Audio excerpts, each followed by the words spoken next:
It was announced just minutes ago that a trove of dusty film reels, long believed lost, has yielded a never-before-seen Fred Astaire dance routine.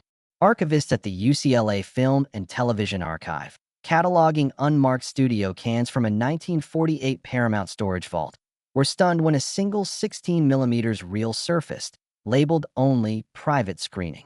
As the projectionist queued up the footage, Fred Astaire stepped onto a minimal stage adorned with a solitary spotlight and launched into a sequence so electrifying that the archive's director nearly fell off his stool.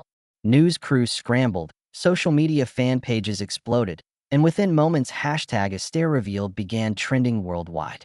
Suddenly, the king of smooth had one final secret move waiting to astonish the world. For decades, Astaire's filmography set the gold standard for classical Hollywood musical numbers: Top Hat Elegance and Top Hat, playful tap duels in Shall We Dance, cinematic poetry in Swing Time.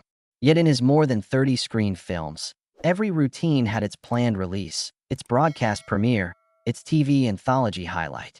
Until now, no one imagined there were pre-production tests, private screen tests, or off-camera trials tucked away, let alone an entire acoustic accompaniment by the MGM Orchestra recorded purely for Astaire's private review. That's exactly what this newly discovered reel appears to contain: an unreleased dance test from late 1948, choreographed by Astaire and nimble young assistant Hermes Pan, for a sequence ultimately cut from That Lady in Ermine. The scene opens with Astaire in a tuxedo jacket over casual slacks, more relaxed than his on-screen persona, warming up with a series of intricate foot shuffles down an empty studio corridor. Then, instrumental chords cue him into the spotlight on a bare stage. No painted backdrops, no elaborate props, just Astaire's silhouette, his cane poised, as he begins to improvise. Over a brisk tempo from a small combo, piano, upright bass, brush drums, he spins into a rapid heel-toe routine, then lifts into dizzying aerial kicks at impossible height.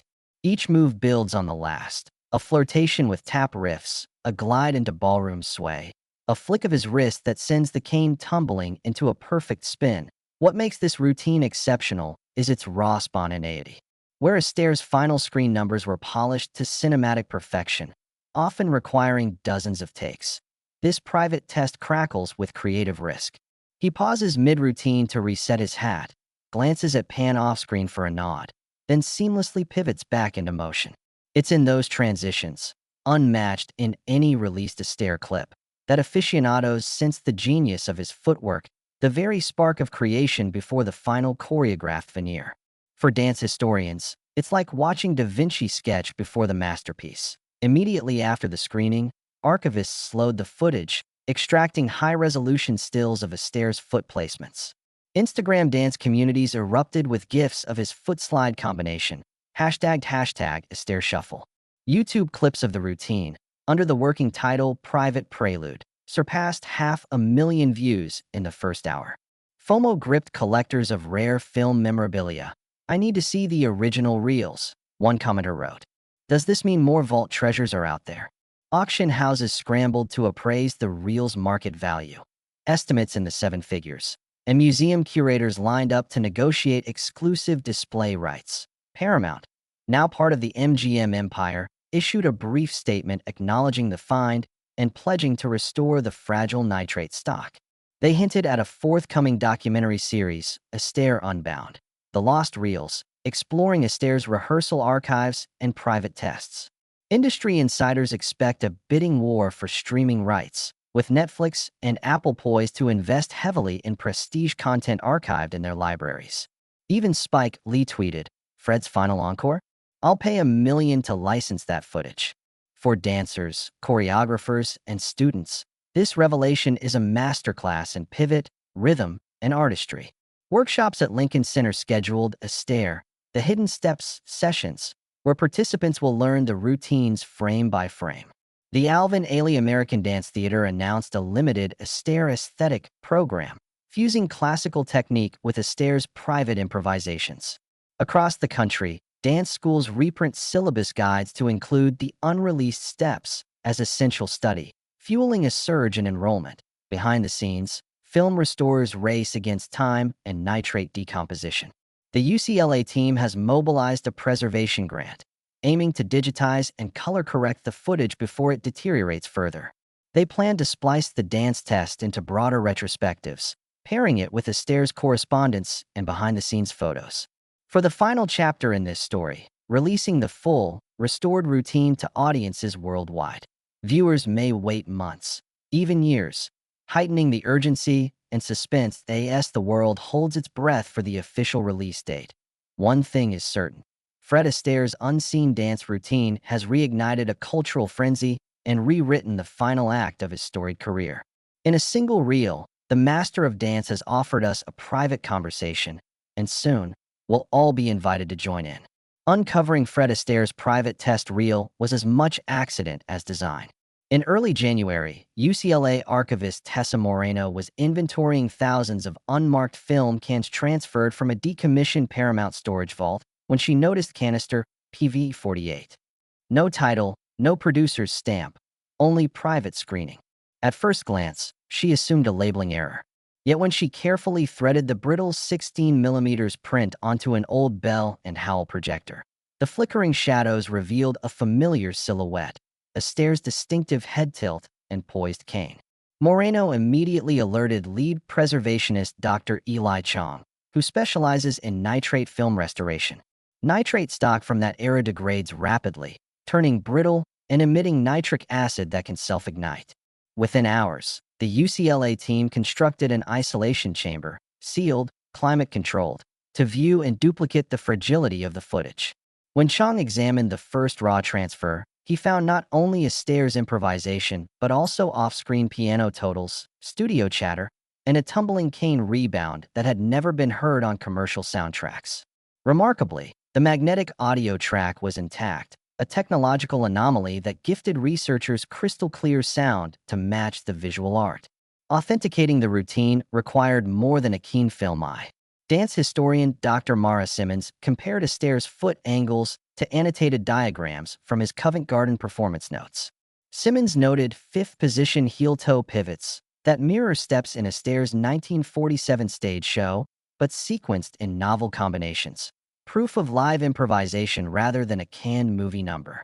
Moreover, studio logbooks from Stage 6 at Paramount showed a test shoot on December 5, 1948, with Hermes Pan present to adjust lighting cues. Pan's penciled remarks in the margins, try a backward riff at 1:15, and more extension on step cross, appear verbatim on the reel's clapboard frame, cementing the test's provenance. Meanwhile, acoustic engineers reconstructed the original orchestral demo. Led by sonic archivist Julian Perez, a specialized team digitized the thin-coil magnetic track, then matched its spectral profile to MGM's studio orchestra rosters from 1948. That confirmed the impromptu combo, piano solo by studio musician Buddy Cole, bass by Ray Brown, and brushes on drums by Shelly Manne, had never recorded a commercial release. This mini-band arrangement allowed Astaire the rhythmic freedom he craved, untethered from a full studio ensemble. Perez's analysis reveals a 195 BPM tempo, faster than any Astaire film number, underscoring the routine's spirited testing ground. Dance schools seized upon these technical insights. The American Dance Guild hosted the first Astaire Archive workshop, where students practiced on sprung wood floors modeled after the original Paramount stage. Using frame-by-frame breakdowns, Simmons taught dancers to replicate Astaire's seamless transitions, heel-toe swivels synchronized with Perez's restored click track. Instructors noted that mastering these secret steps demanded both classical technique and jazz-age flair, a fusion Astaire pioneered but never fully showcased on screen. Industry insiders also pored over Hermes Pan's own sketches. Discovered tucked in a Paramount ledger, Pan's notations detail mood shifts in the composition, warm brass under higher kicks, dim light for shuffle exit. When projected in sync, these sketches reveal Pan's silent dialogue with Astaire, an unspoken collaboration that testifies to their symbiotic genius. Pan's family, long unaware of these notes, has now donated them to the UCLA archive, where they'll be digitized and cross-referenced with the reel. Paramount's board quickly greenlit a restoration partnership with Technicolor's archive division. The plan: create a high dynamic range digital master preserving flecks of nitrate degradation as historical artifacts while enhancing contrast to showcase Astaire's shadow play. A first test scan showed astonishing clarity. His trademark peg-leg roll across the stage looked as fluid as any contemporary dance video. Technicolor's chief color scientist, Maya Jensen, claims this may be the earliest surviving colorized test reel of its kind, offering a rare glimpse into Hollywood's private rehearsal culture. Even veteran film buffs cannot recall such a discovery. "This is the inception of dance tests," said archivist Daniel Goldfarb at a special screening. "We thought we knew Astaire's entire repertoire, yet here he is, in his own element, unfiltered." As word spread, film restoration labs worldwide checked their own unmarked vaults, hoping for hidden treasures. At Pinewood Studios in London, technicians whispered that a series of test number canisters in their 50s MGM holdings might hint at more Astaire rarities, igniting FOMO among archivists. By documenting every step, from logbooks to oral histories, this newly found routine cements a pivotal chapter in cinematic lore. And as UCLA's preservation team races to share a safe digital copy with Astaire's estate and Paramount, audiences anticipate a global premiere event, the first public screening of Friday night that promises to be as historic as the reels themselves. For film and dance lovers alike, Astaire's unseen dance routine represents the ultimate encore, an improvisation that defied his own legend and now invites us all to witness the magic once more. Section 3 almost equals 710 words. The instant news of Astaire's unseen dance routine broke. The cultural world leapt into action, spanning film festivals, dance academies, network schedulers, and fervent collectors eager to glimpse Hollywood's final private performance. Here's how the whirlwind unfolds. 1. Festival frenzy. TIFF and Can Classics each scrambled to secure premiere slots for the restored reel. TIFF programmers bumped a special Hollywood Lost and Found segment to accommodate a midnight screening of Astaire's Private Prelude, promising filmmakers and dance aficionados fresh footage never seen by public eyes.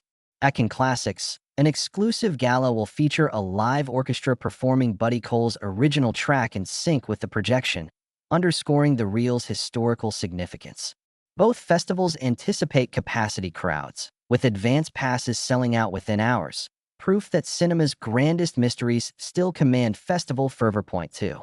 Dance Conservatory integrations. Prestigious institutions like Juilliard and London's Royal Academy of Dance announced masterclasses dissecting Astaire's newfound steps.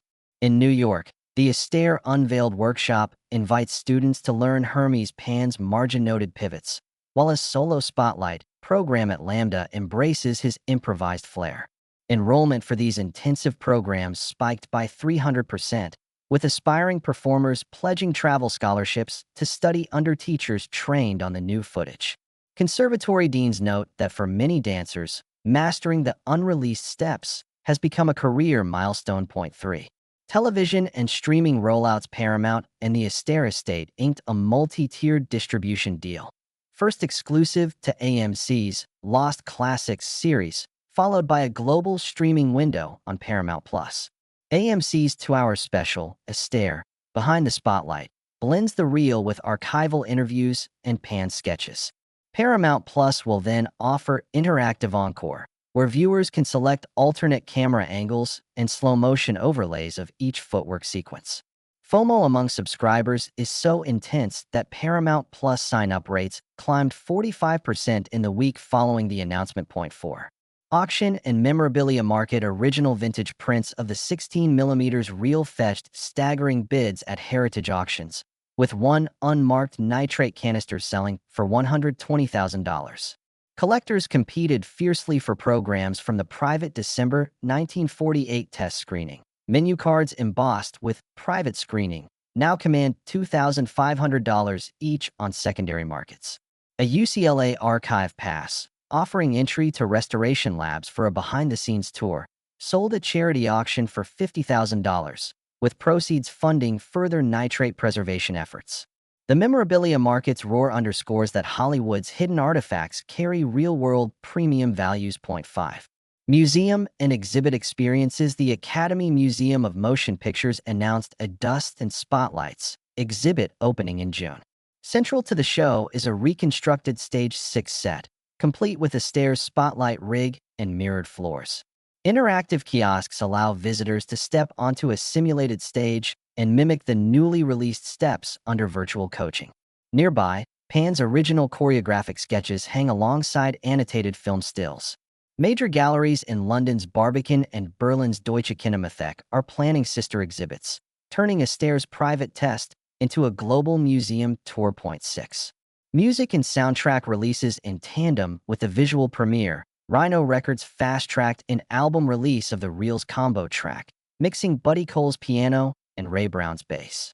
Titled The Private Prelude Sessions, the LP pressed 5,000 limited edition vinyl copies, sold out within days at $49.99 each, and a high-resolution digital album launched on streaming services, topping jazz charts in over a dozen countries.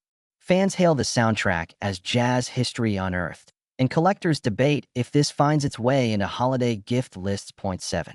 Fan and FOMO phenomenon. Online fan communities exploded with countdown timers to the world premiere, live events in cinemas from Tokyo's Akihabara to Sao Paulo's Cine Sesc. Pop-up watch parties in New York's Times Square and London's Leicester Square feature live DJ sets playing Astaire mixes, remixing the restored music track. On TikTok, dancers attempt the Hidden Shuffle Challenge, posting short videos tagged #AstaireUnseen and racking up millions of views. Social platforms glow with excitement and anxiety for tickets to special screenings that sold out in under 10 minutes, leaving many fans clamoring for encore events. From the red carpets of Cannes to the polished floors of dance academies, from auction houses to living rooms streaming Paramount+, Fred Astaire's once secret routine has taken on a life of its own. It's not just a missing dance number. It's a cultural key unlocking new chapters in cinematic preservation, dance education, and collector enthusiasm. And as the world prepares to watch Astaire's masterful improvisation in full, one question remains. After this final reveal, what cinematic treasures lie waiting in the shadows, ready to astonish a new generation? As Astaire's private reel courses through the global film and dance communities, the race to preserve, distribute, and monetize this cinematic treasure has hit full stride. Here's how the industry juggernaut is mounting a comprehensive release strategy and why fans will FOMO harder than ever. 1. Restoration grants and archival race. Within 24 hours of the discovery, the National Film Preservation Foundation awarded a $250,000 emergency grant to UCLA, joining forces with the Academy Film Archive. Technicians have transferred the nitrate original into dual 4K digital masters and in turn negative vaults, preserving every sparkle of Astaire's motion. A separate push from the Packard Humanities Institute funded specialized color timing sessions, ensuring that the shadow play of Astaire's single spotlight routine retains its nuanced grayscale beauty. Preservationists stress that without these funds, the fragile reel risked irreversible vinegar syndrome within months, underscoring how quickly cultural heritage can slip away. 2. Studio and estate licensing agreements. Paramount Pictures and the Astaire estate, long cautious about private footage, struck lightning-fast licensing deals. Paramount officially reclaimed distribution rights in North America, while the estate retains European theatrical and broadcast windows. In an unprecedented clause, the estate's contract grants Astaire scholars unlimited research access, paving the way for a forthcoming definitive biography and enabling choreographers to incorporate Astaire's exact footwork into authorized stage productions. The tight agreement also ensures that any commercial release contributes royalties to the Fred Astaire Foundation, preserving his legacy and supporting dance scholarships worldwide. 3. Multi-platform release calendars. Paramount scheduled a staggered rollout. May 15th, AMC's Lost in Motion special airs the restored 16mm reel in flagship theaters, immediately followed by premium on-demand availability. A 2-hour prologue features interviews with Hermes Pan's daughter and archival studio audio. June 1st, digital premiere on Paramount+, including interactive showcase mode, where viewers toggle slow motion, alternate angles, and on-screen choreography notes. July 4th, collector's Blu-ray box set with exclusive behind-the-scenes footage, 12-page booklet reproducing Pan's margin sketches, and audio commentary by Martin Scorsese and Debbie Allen. Only 10,000 copies will be pressed. FOMO guaranteed for cinephile collectors. Point 4. Virtual reality, Stage 6, experiences in partnership with Criterion and a VR startup. Paramount commissioned a Stage 6 immersion app. Using photogrammetry, they recreated the 1948 Paramount soundstage in virtual reality. Within the app, users stand center, stage beside a virtual Astaire avatar, practicing footwork while Buddy Cole's restored sync track plays. The app's early access keys, limited to 5,000, sold out in 30 minutes at $49.99 each, with secondary market codes trading for double. Developers report users logging an average of 45 minutes per session, underscoring how VR can bring lost performances back to life. Point 5.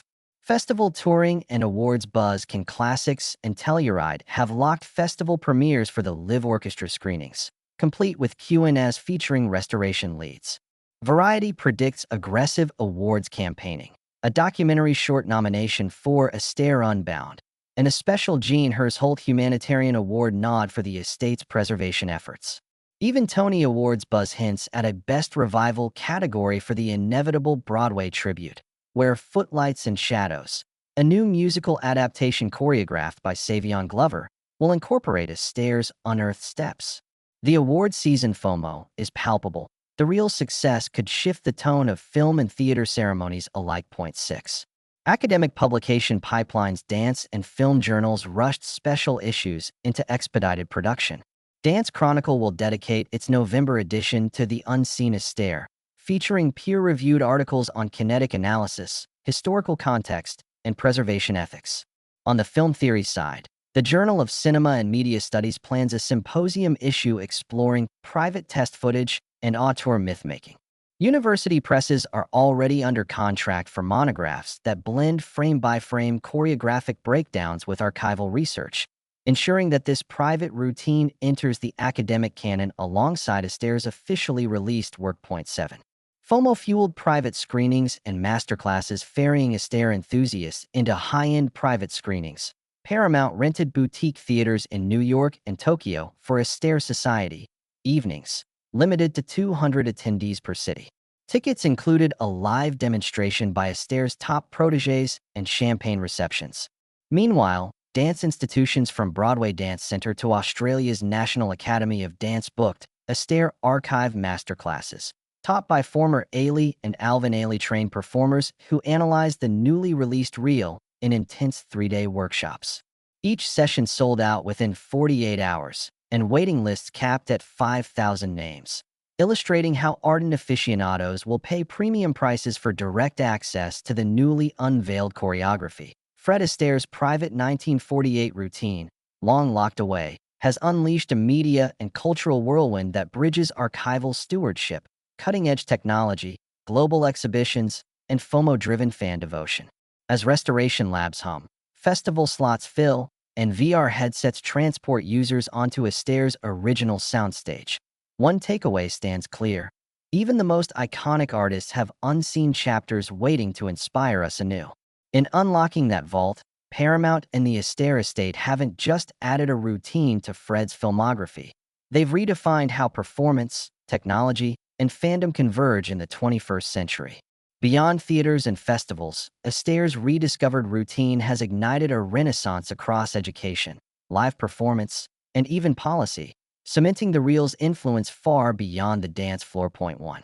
University curricula overhaul. Within weeks, dozens of film and dance departments worldwide announced new courses devoted entirely to Astaire's private work. UCLA's film school unveiled Hidden Chapters in Hollywood Choreography, a seminar pairing the newly restored reel with archival production notes. Columbia University's dance division created a cross-disciplinary certificate in performance archaeology, teaching students how to uncover and analyze lost footage.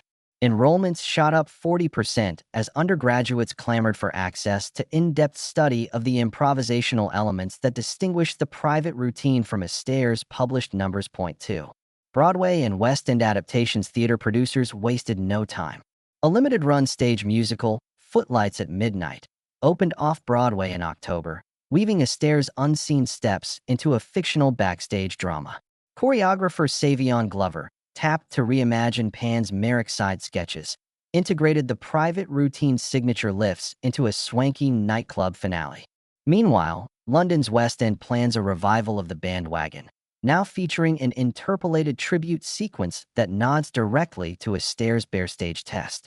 Early ticket sales eclipsed previous records for revivals, with fans eager to witness stage adaptations that bridge the newly discovered routine with Astaire's established Canon Point 3. International museum tours in Berlin, Tokyo, and Sydney, cultural institutions have debuted interactive exhibits modeled on UCLA's Dust and Spotlights installation. At Tokyo's Film Museum, visitors don special dance sense headphones that sync footstep sounds to a motion capture avatar of Astaire on a raised platform. Patrons follow a pressure-sensitive floor grid, attempting to replicate the steps while dynamic lighting shifts to guide their movements. Museum directors report queues stretching around blocks, prompting extended hours and VIP backstage add-ons that include Meet the Archivist sessions, complete with nitrate preservation demonstrations. Point 4. Digital preservation and open access. Recognizing the importance of democratizing access, Astaire's estate announced that a full, low-resolution copy of the reel will be made available online through the Library of Congress digital collections. Rough cuts, rehearsal takes, and working audio tracks will join the permanent archive under a Creative Commons license for educational use. While the high-definition master remains gated for commercial release, the Open Access Initiative has drawn praise from preservationists and educators, ensuring the routine's endurance beyond any single distributor's paywall. 5. Global dance tributes and flash mobs. Citywide flash mobs now honor the moment Astaire's secret routine became public. In December, dancers in 40 cities, from Sao Paulo's Avenida Paulista to Paris's Place de la République, spontaneously broke into the reconstructed heel-toe flick sequence. Viral videos show urban commuters stopping in awe as crowds coalesce into synchronized taps beneath umbrellas or on escalators. Next spring, UNESCO's Intangible Cultural Heritage Program will consider the routine for inclusion on its preliminary lists, citing its sudden global revival and significance in the history of performance improvisation. Point 6. Scholarship and fellowship programs. The Fred Astaire Foundation doubled its annual fellowship awards to 5, offering grants of $25,000 for young choreographers and dance scholars. Named the Pan Astaire Fellows, recipients must produce original work inspired by the newly surfaced routine and submit a research paper on its historical context. This fellowship bolsters emerging talent while ensuring that Hermes Pan's legacy, as much as Astaire's, remains central to understanding classic Hollywood choreography.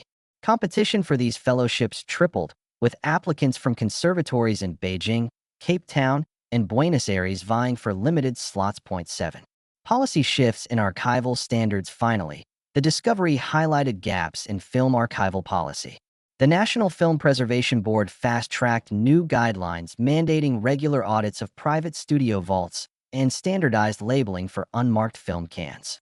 Congress passed the Astaire Nitrate Safeguarding Act, allocating $10 million to state archives and university collections for nitrate inspection equipment and climate control upgrades.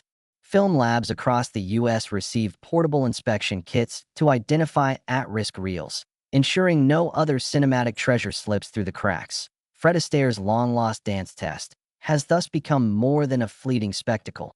It's a turbocharger for culture, education, preservation, and policy. From Broadway stages to open-access archives, from flash mob streets to scholarship funds, Astaire's unseen routine has remapped the terrain of performance history. And as audiences continue to seek out every frame of that single spotlight, one thing remains clear. Even the greatest stars can shine anew when their hidden steps finally take center stage. In the weeks since Astaire's private routine first surfaced, its aftershocks have rippled into future-facing initiatives, ensuring Fred's final reveal shapes not only how we remember him, but how we preserve and expand upon performance heritage for generations to come. Point 1. The Astaire effect in digital archiving. Inspired by UCLA's public access model, institutions worldwide are overhauling film archive policies. The British Film Institute announced a digitization campaign specifically to unearth and restore private screen tests from the 1930s, 1950s. Similarly, Australia's National Film and Sound Archive is funding a year-long project to catalog forgotten studio backlit reels, guided by metadata standards pioneered during Astaire's restoration. In New Delhi, the NFSA launched a Hidden Frames Fellowship, inviting early career archivists to apply Astaire-inspired techniques in tracking and labeling unmarked film cans across colonial-era storage facilities. 2. Global dance residencies building on Astaire's legacy. Dance academies have created cross-continental residencies focusing on improvisation and archival performance. The Astaire and Pan Fellowship rotates lecturers between Juilliard, Paris's Conservatoire, and Tokyo's Neon University, teaching signature heel-toe riffs in historic theaters. These residencies culminate in live performances staged in the very studios, recreated abroad via VR modules simulcasting the illuminated Stage 6. Alumni credit these programs with rekindling a passion for classical musical theater dance, while also blending modern tessitura and digital choreography into new works. Point 3. A new standard for private tests. The notion of private screening tests has itself become a genre forum. Paramount announced a limited series project, Camouflage Classics, spotlighting unreleased test reels from stars like Gene Kelly, Ginger Rogers, and Sid Charisse. Archivists now earmark private tests as high-priority acquisitions.